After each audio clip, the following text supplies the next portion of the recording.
Ladies and gentlemen, good afternoon, and please join me in welcoming our television and webcast viewers to today's program. My name is Jennifer Sloan. I'm president of the Canadian Club of Toronto, and we thank our viewing audience for joining us today. The Canadian Club has a long history as the leading current affairs podium in Canada. Led by a volunteer board of directors, we are dedicated to encouraging open and accessible debate on issues that matter to Toronto, to the province, and to our country. Through our youth and young leaders programs, civic action diversity partnerships, accessibility commitments, as well as through our media partnerships and social media properties, we provide opportunities for Canadians around the world to engage with leading political, business, and public figures.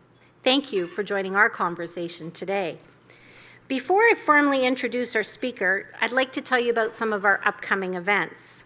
On Thursday, Frédéric Oudéa, Chairman and CEO of Société Générale, will be joining us to discuss adapting the banking model to the 21st century, followed by a conversation with CIBC's new President and CEO, Victor Dodig. And on January 6th, the Canadian Club, in partnerships with the National Post, will be hosting our 38th annual Financial Outlook with an expert panel reflecting on the economy, the markets, and political issues that will affect Canadians in the year ahead. This year's panel will be moderated by our own Bruce Sellery and will feature Conrad Black, Terence Corcoran, Andrew Coyne, Diane Francis, and Warren Justin. For a full listing of the club's upcoming events and to order tickets, please visit our website at canadianclub.org. And you can also join the conversation via Twitter and Instagram by following us at CDNCLUBTO or by using that hashtag.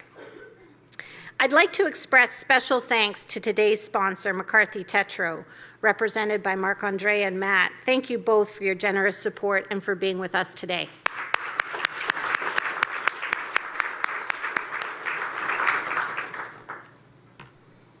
Ladies and gentlemen, on your behalf, I'm pleased to introduce today's speaker. How did you get here today? Is the Uber app on your smartphone? Over the last 5 years, Uber's innovative GPS-based ride-sharing service has taken the world by storm. Many welcome the service.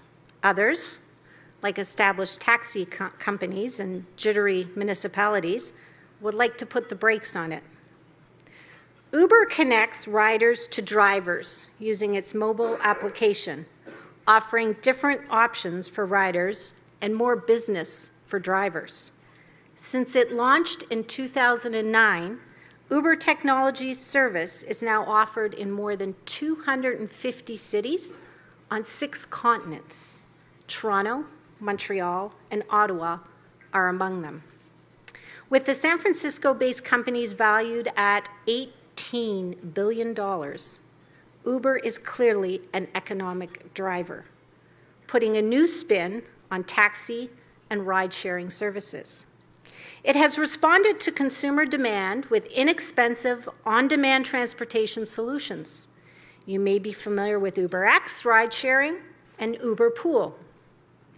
Ian Black is general manager of Uber Toronto, a role he's had since May. A court injunction notwithstanding, Mr. Black is managing a service that has flourished since it was launched in Toronto 2 years ago. He received his BA in economics from Queen's University and an MBA from INSEAD. His entrepreneurial and business acumen was honed at Bain & Company, Google, and Helios Solar Energy. We welcome him to talk about the needs for progressive regulatory transportation solutions and how innovation can contribute to transforming the sector. After his remarks, Mr. Black will be joined in conversation with CBC's Peter Armstrong. Mr. Armstrong is an award-winning journalist who has covered some of the biggest events of the last 2 decades, including the tsunami, an ensuing nuclear disaster in Japan, 3 federal elections, and the Sochi Olympics. We are pleased to have both of them with us today. To start, Mr. Black, the Canadian Club of Toronto's podium, Canada's podium of record, is now yours.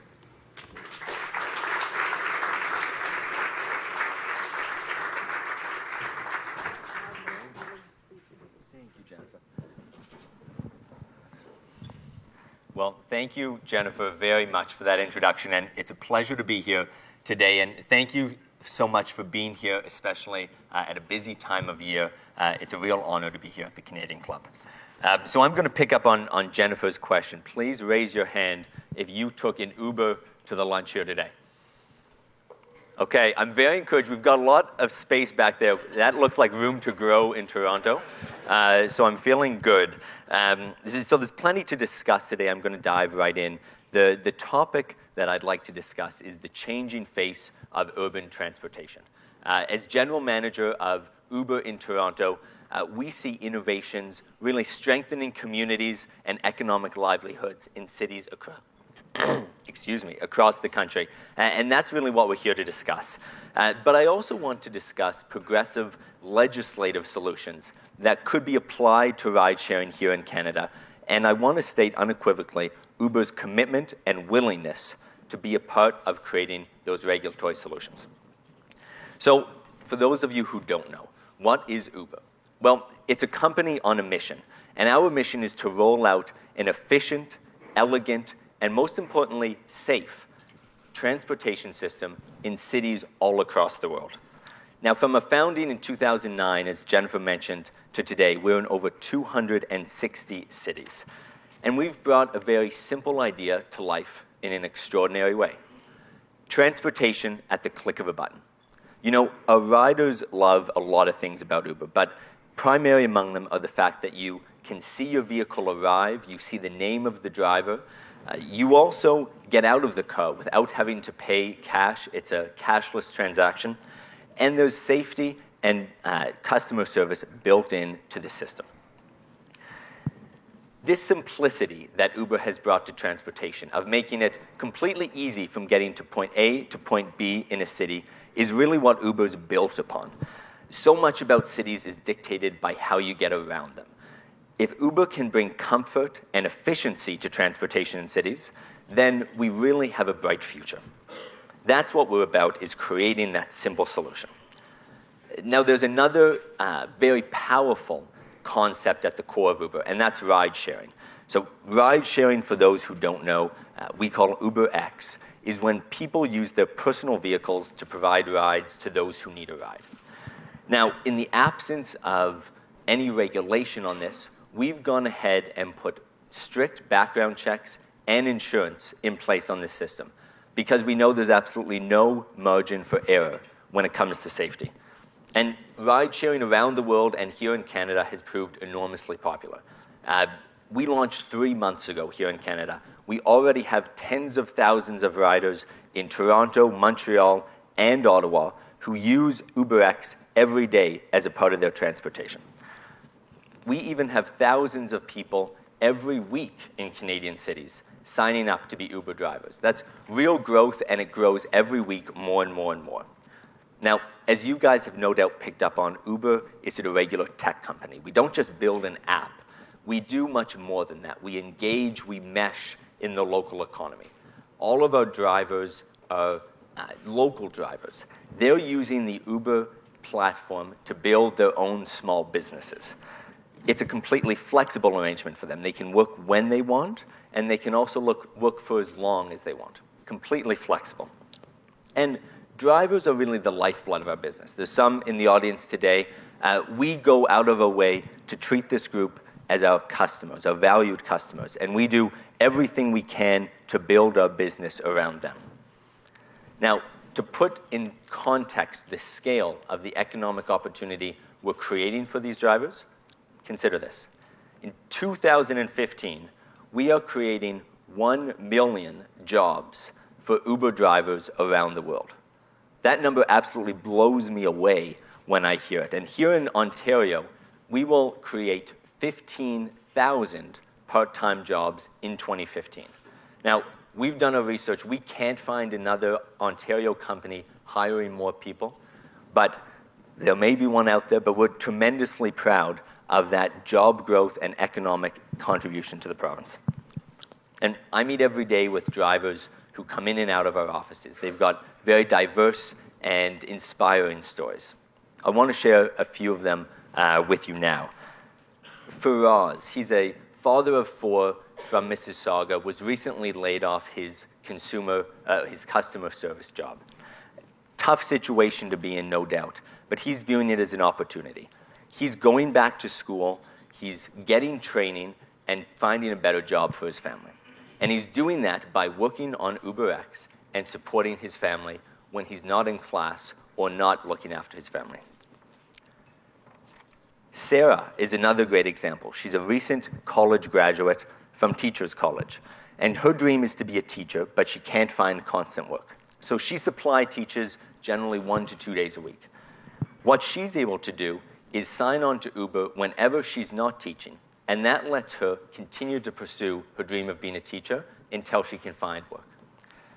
The last example I'll bring up is a military veteran. He lives in Kingston currently, but he commutes to Toronto every weekend because he knows he's moving here, and he works on UberX not only to earn money to save up for a house in Toronto, but to meet new people, to earn money, as I said, and really become a part of the community. He said when he moves here, he wants to know people, and UberX is his way of doing it. Now, this fellow is a great example, too, of our partnership with True Patriot Love. And David from True Patriot Love is in the audience with us today.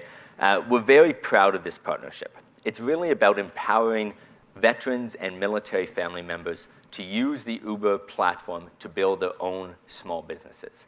So our goal is to provide 500 economic opportunities for veterans and military family members, and we think that will have an enormous impact on helping veterans transition to civilian life and supporting military families when one spouse may be away serving.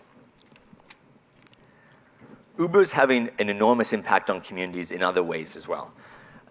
Data from multiple cities shows that as Uber enters a community, DUIs and drunk driving incidents decrease by 10%. Also, taxi crime falls. As you take cash out of the taxi environment, it becomes safer for drivers and for riders.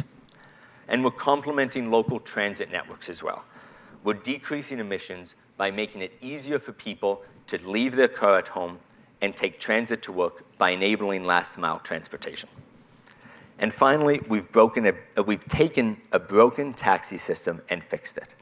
Traditionally, taxi drivers can earn as little as $4 to $5 an hour in the city of Toronto. UberX drivers earn 3 to 4 times more than that, making an enormous economic contribution to the cities that Uber operates in. So I want to give you a bit of a peek into the future of Uber, because we've taken ride sharing and revolutionized transportation that way, but we certainly aren't done there. The next step for us is Uber Pool, and it's already live in San Francisco, in London, Paris, and in New York. And here's how it works. Imagine every day there's a huge number of Uber trips. They start in roughly the same place, end in roughly the same place, and may happen at the same time. We call these look-alike trips. And what Uber Pool does is they match these look-alike trips, so that rather than have 1 or 2 people in the car, you now have 3 or 4 people in the car. That has an amazing impact of increasing occupancy, but also decreasing costs. Costs get near transit levels, $5 per ride or less. And the idea may seem simple, but the implications are really profound. So if you take that concept and you apply it to a city like Toronto, our data scientists believe you can take 500,000 cars off the road in Toronto. That's huge for the city. Imagine the impact on congestion and on emissions of taking 500,000 cars off the city. So that's a vision that we're excited about. It's one we want to bring to Toronto and also Canadian cities across the country. Now, due to innovations like ride sharing and Uber Pool, we've been lucky enough to enjoy enormous growth as a company. But very honestly, and I'm sure as you read about in the media, that growth can sometimes be very challenging to manage. We've made our fair share of missteps, and there's those who very vocally criticize our approach. We're listening to those criticisms. We're taking those to heart, and we're learning from them. And we know that as we grow as a company, we need to be a more humble company, we need to communicate better, and most importantly, we need to engage more with policymakers and politicians to ensure that we're a part of our community. It's only by doing that that we'll really be able to realize those fabulous visions that I talked about with Uber Pool. Now, speaking of policy, I'd like to close my remarks by addressing the regulatory situation we face in Toronto and in Canadian cities. Let me say this very plainly. Uber believes that we as a company and ride-sharing in general should and can be regulated in Canadian cities. And we want to work with politicians across the country to make this happen. Now, in order for this to work, we need to make some changes. Existing regulations don't apply very nicely to Uber. We need to create new regulations that allow for advances in technology and new business models. Because as many of you folks know here, Uber is a platform business. Just like eBay is a platform for small retailers or Expedia a platform for airlines, Uber is a platform where people can connect with local transportation options at the click of a button. And the old-fashioned brokerage rules just don't make sense in this context. Now, to date, taxi licensing officials haven't seen it this way. They've tried to categorize Uber as a traditional taxi brokerage. They claim that Uber violates these rules, and they've even gone so far as to try and impose an injunction against Uber, which will be heard in May of next year. But to echo John Toy's comments and the Canadian Competition Bureau, this is a problem that needs a political solution, not a legal solution. That's why we're asking Canadian regulators to step forward, engage on this issue, and help create new regulations that enshrine the benefit of new models while still protecting public safety.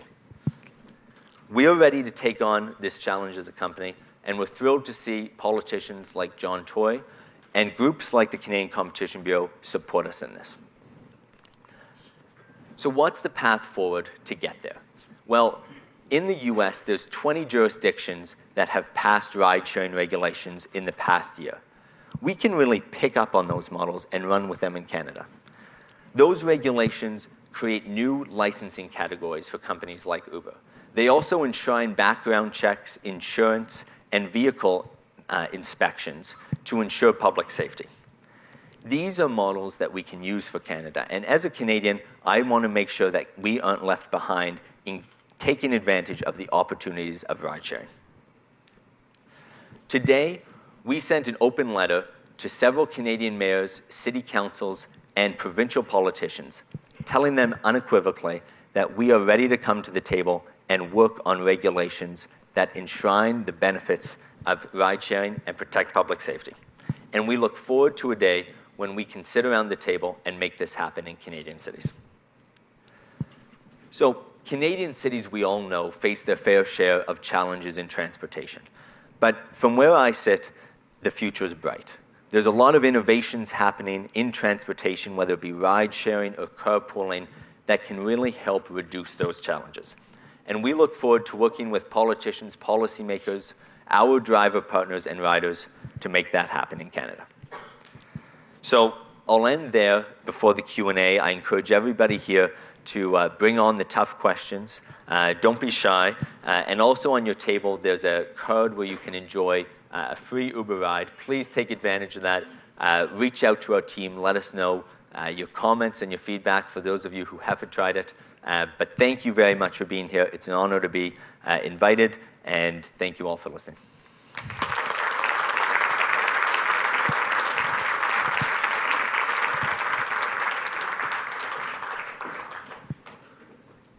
Hello there. How are you doing? Very well. That go all right? Well, I don't know. How do we feel? The question that I have, that I think a lot of us have, is who is doing it right? Who has embraced this and said, let's find a way to keep the taxi companies happy, keep the regulatory body regulating, and keep you guys in business? Is there a model out there yet? It's a great question. And as I mentioned, there's about 20 jurisdictions in the U.S. that have passed these regulations. Some are better than others, but D.C. is a great example. So we were talking earlier, and D.C. actually has a lot of taxis, traditionally has a very good system. But about 6 weeks ago, they passed new ride-sharing regulations. And what this does, it creates a new category for companies like Uber or Lyft or other groups. And that allows these companies to become legitimate and then allows safety practices to be put in place. So one example, background checks. The city of D.C. can say, or the territory of D.C. can say, we want all our drivers to meet these criteria. And then it's Uber's job to comply with that. That's, I think, a great model for Toronto. And so here, is it a provincial matter? Is it a municipal matter? And how do you sort of, you're waiting for a court case in May, which is probably not the best way of approaching it. But between now and then, how do you try to lobby people to change very entrenched, very existing laws? Yeah, well, the May timeline is important because I think we have a real timeline here and an opportunity as a city and a province to say, we aren't going to let this be solved by an injunction. We're going to be more positive. We're going to put our stamp on things. And I think going forward, we need to just engage with politicians a bit more. And I've forgotten your question as I'm rambling on. So the place I started was, is it a provincial thing or is it a municipal thing? Okay, so it has traditionally been municipal. Taxis are regulated at the municipal level, and there is a role for the province to play, though. We've seen in the U.S. this has started at the city level and gone to the state level. So I think that's a good model here. We'd love to work with Toronto City Council, but then there's too many municipalities in Ontario to do this one by one. So if we get a good model, we could go to the province and say, let's make this work for everybody. I just want to remind you, there are these cards on the tables. Fill them out and just hold them up. Somebody can come by and grab them and bring them up to us, because obviously we want to keep you engaged in this as well. What is it that keeps you up at night? Is it the regulatory thing? Is it the missteps that you spoke about that sort of get a lot of press?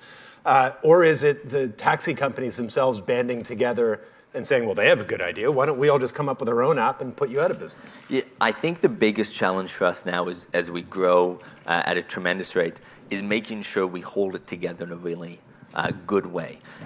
There's zero margin for error on safety. There's zero margin for error on making sure that all of our UberX drivers are background checked and have gone through the right checks.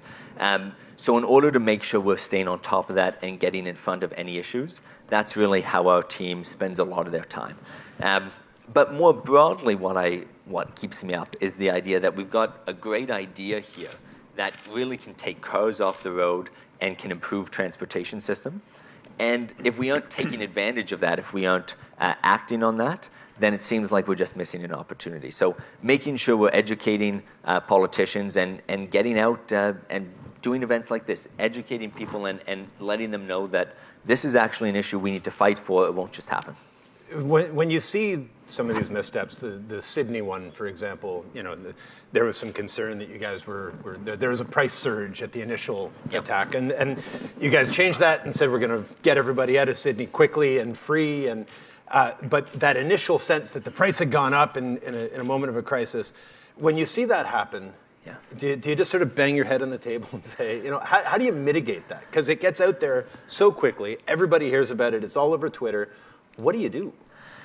That's a tough situation, and for those who don't know, I'll give a bit of context. There was an awful hostage situation in Australia a few days ago. We have a pricing model called surge pricing, which doesn't respond to external events like this, but just responds to demand. So surge pricing kicked in, and prices went up in a hostage situation. that can't happen. That's a dumb thing for us But to that allow was happen. really just an algorithm that But set it's that off, right? exactly, and that's when I'm talking about we need to be more vigilant in making sure we prevent those errors. We're a tech company. We've got a lot of smart engineers. We need to be able to find a way so that those systems can react to weather.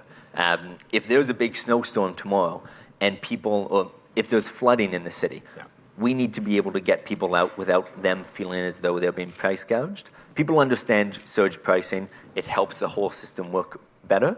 There's sometimes when it shouldn't be in effect.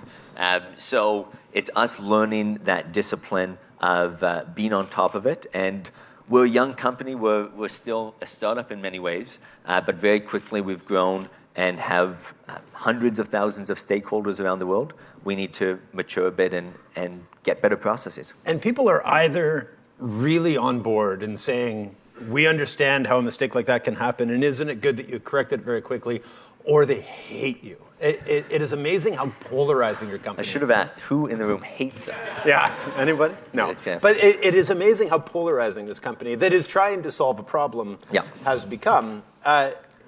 Is that, as sort of in a managerial role, is that hard to manage? The sort of the distrust and weirdly the distaste that people have?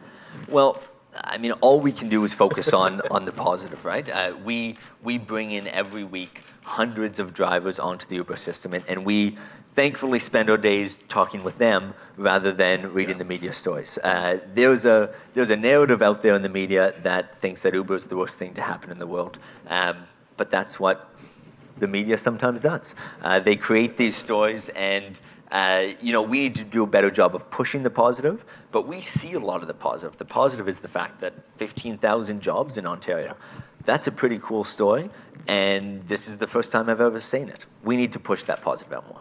Do you feel trying to get this sorted out, at least here in Toronto and in Ontario, that time is a crucial element in trying to get that settled so you can actually have a business model that can work? Completely. And I think about the individuals who drive on UberX. They're like anybody in this room. They go home at the end of the day and they talk about their day. And inevitably their spouse or their daughter or their father might bring up, are you sure you should be doing that? Isn't that illegal? And that's going to hurt the growth of the company, but more importantly, that's going to hurt the economic opportunity for those people. So I think there's something here that we have which is really positive for the city and for cities around the country. I'm with you. We would love to engage tomorrow. We would love to sit down with City Council tomorrow. Anyone here who's worked with government knows it takes time, but we're ready to do that. It seems like there's something of a tricky balance between you guys want to be a tech company, you say you're a tech company, and yet it looks an awful lot like a taxi company. How important is it to make sure that you stay a tech company, at least so you don't get regulated? Like, is that a tricky balance from a sort of corporate perspective? It is. I mean, what we focus more on rather than think how do we fit the regulations that were drafted for an old model, we've been trying to think how do we develop a system that actually solves the problem and then engage to make sure that we're doing so in a way that protects the key tenets of regulation, which are public safety and other protections for the public. So we've been trying to kind of take that engineer's approach. Let's solve the problem first and get a good solution rather than jam it into an existing framework. I live in the west end of Toronto, so I take the King Street car and I get short-turned about 98% of the time. Last week I took the streetcar and got short-turned. I took the GO train and walked a half hour home. I did car to go and I took Uber home. Like, I'm trying anything that'll work. So this next question. You can make good use of that free ride. Exactly, yeah. So this question from the audience is, Toronto is spending a tremendous amount of money to improve public transit. Doesn't rideshare and Uber Pool, doesn't that run counter to trying to promote public transit? Great question. In my view, no. There's a number of ways I think that we support transit systems. And one of the ways is folks who take transit generally don't live right on a subway line. They need to get to that subway station. And if they can't get to that subway station in an easy way, well, then they're going to take their car. So having a system like Uber that allows those last mile trips or first mile trips really makes the transit system more accessible. There's also the fact that people take all sorts of different transit in a day, right? You can take a car to go to work, you can take transit home and Uber at night. The more there's options that support people not using their car, the more they'll make the decision to not own a car and then use transit more often. So I actually think they're very complementary rather than fighting against one another. Okay, this one is a weird bugaboo of mine about self-driving cars. How does Uber plan to adopt and adjust its business model to the self-driving car? Won't that just wipe out everybody? Great question. No. Self-driving cars don't exist yet. They were 10 years away 30 years ago, and I think it may stay that way for a little while. It's a really cool technology. It's a cool idea to think about, but I don't think we're at that point. So it's a cool vision, but I think a few years away yet. I could be wrong. It could be cool. And I mean, it's one of those that when it happens, it will suddenly happen everywhere, exactly. and it'll transform the industry exactly the way the car itself did.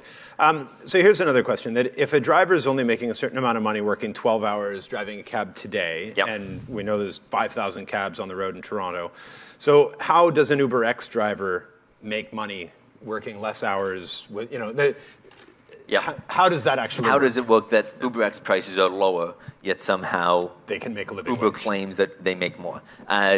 Simple answer to this. By lowering prices, you increase demand. And by increasing demand, you have a much more efficient system. So where taxi drivers may only be doing half a trip or one trip an hour, UberX drivers are doing many more an hour. So you have a much more efficient system that way, so drivers are earning more an hour.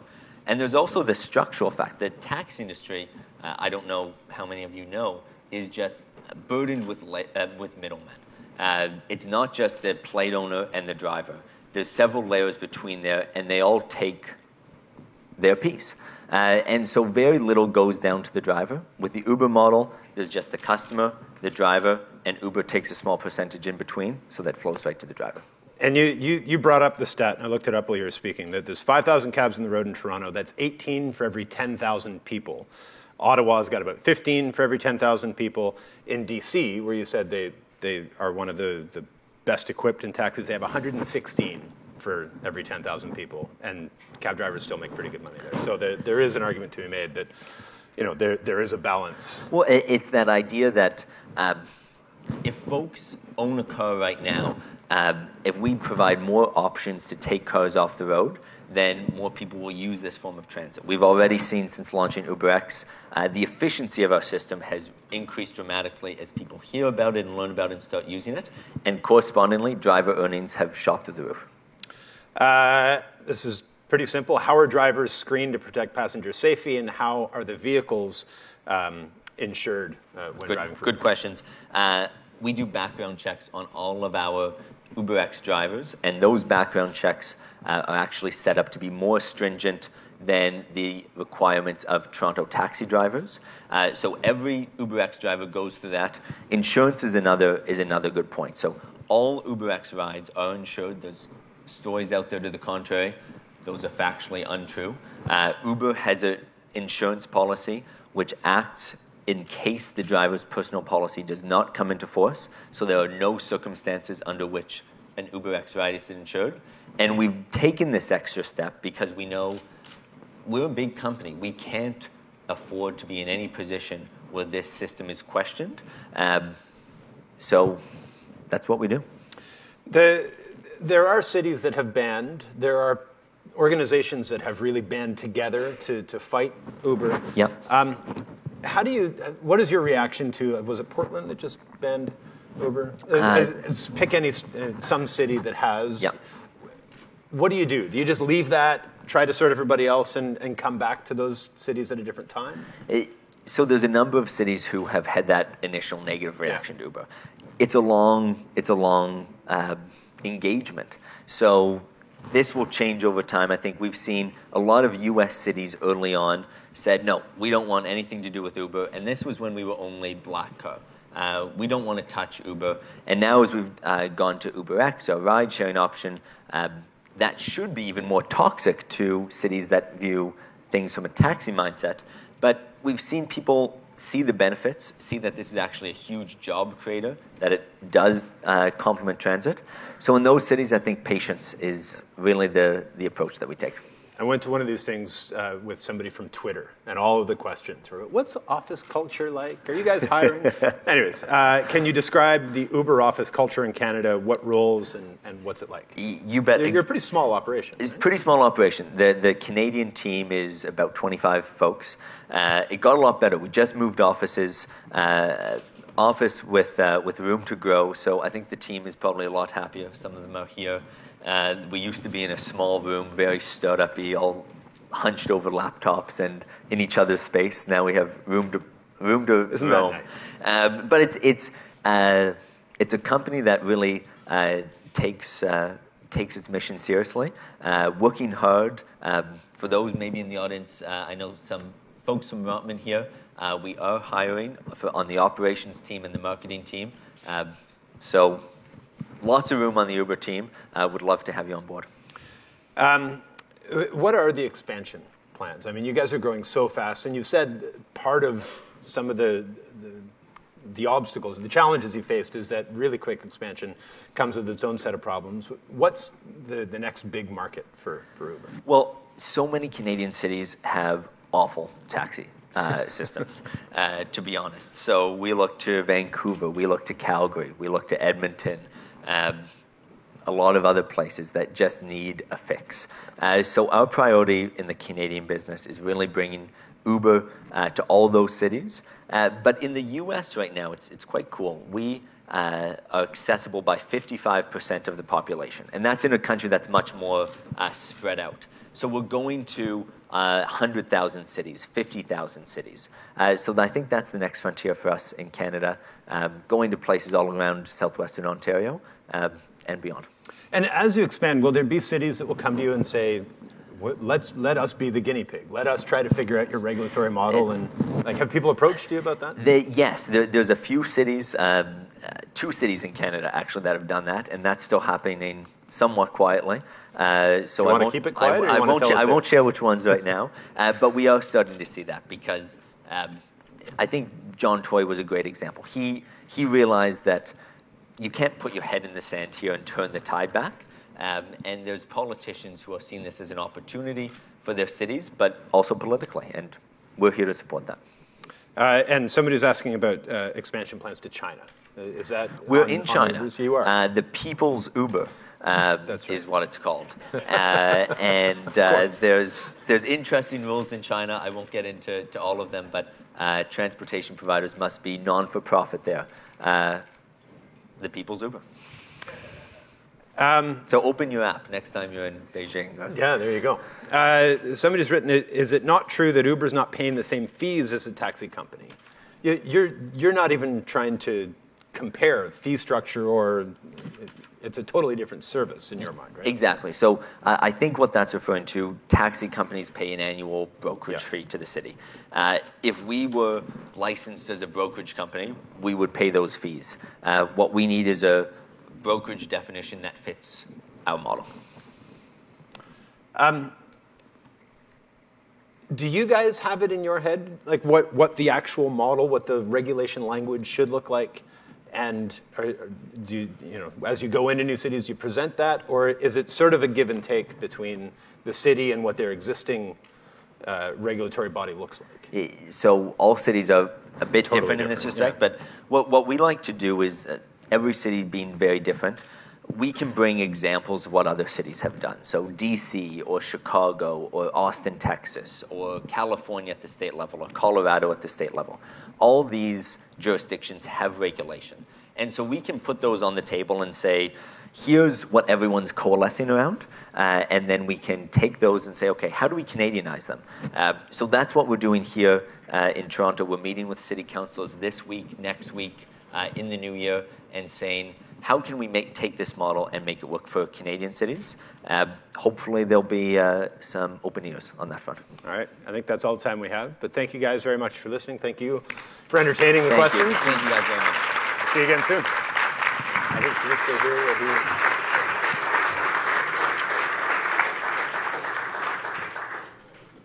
My name is Andrew Graham, and I'm a director on the board of the Canadian Club, and it's my pleasure to thank both you gentlemen for what you've done today.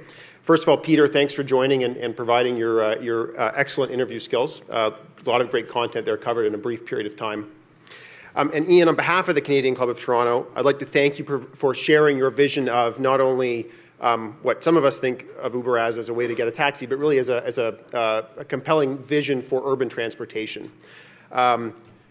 I hadn't heard of Uber Pool before, and when you first said it, my mind went to sort of bathing suits and that sort of thing, and I thought this may not be the time of year or the market to sort of launch it, but once you explained it, I really thought it was a very compelling sort of solution to some of Toronto's transport challenges.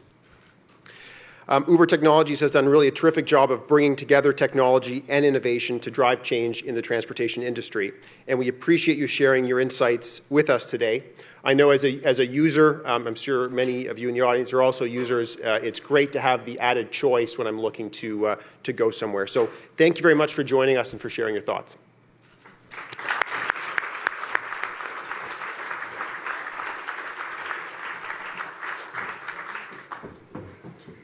Thanks, Andrew. And again, thank you, Peter and Ian, for being here. It was really interesting, and we're thrilled that you joined us today. I'd also, again, like to express our sincere thank you to McCarthy Tetro LLP for your generous support that made today's event possible. Thank you. Before I adjourn today's meeting, I'd like to draw your attention to our survey cards on each of your table. We are always looking for ways to improve your experience, so if you would please take a minute to help us by sharing your thoughts and comments, including whether you like our new shortened luncheon format. And this is the first time that we're at the brand new Delta, whether you like this venue. We'd very much appreciate your feedback on these cards. This concludes our program today, which will be broadcast on Rogers Television in the days to come. You can visit the Canadian Club website to download webcasts and podcasts of today and other club events. To learn more about the Canadian Club and our upcoming events, please visit us at www.canadianclub.org. Thank you all for joining us today. Our meeting is now adjourned.